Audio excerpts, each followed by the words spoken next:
All right, so you got this vibes idea. Walk me through it. Well, it's just, I mean, it's impossible to use like regular metrics to figure out if a project's going to work.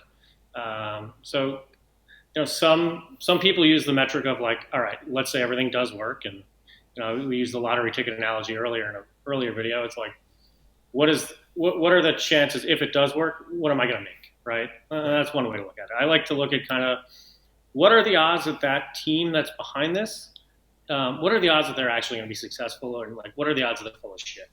So it kind of was like a joke. It's like, yeah, we'll go by the vibes test, but it actually kind of does ring true.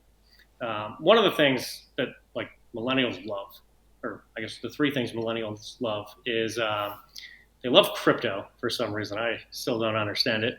Um, they love just altruism in general and ESG investing. In fact, Wait, 80% ESG is of what is like energy something something? environmental, social, and governmental. It's all like the bullshit greenwashing stuff that the SEC is like, yeah, we're going to have to put some regulation into you guys being like a natural gas producer and saying we're green because we're greener than coal.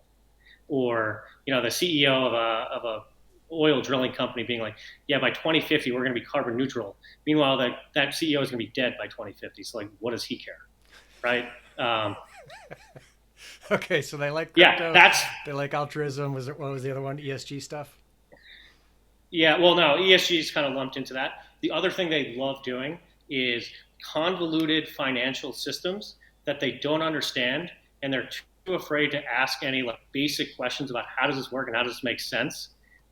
And then they love going to their friends and explaining it to them and being like, "Yeah, I do this thing, and then there's this derivative of that, and I do that and that." And then it's like, oh, then like their friends listening to it, it's like, I don't understand that either, but I'm just going to stay quiet so I don't sound like an idiot, right?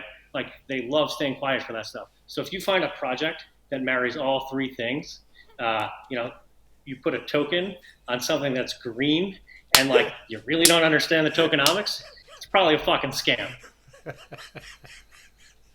That's my vibes test. Noted. Noted. Vibes test. All right, that's a good one. We're done.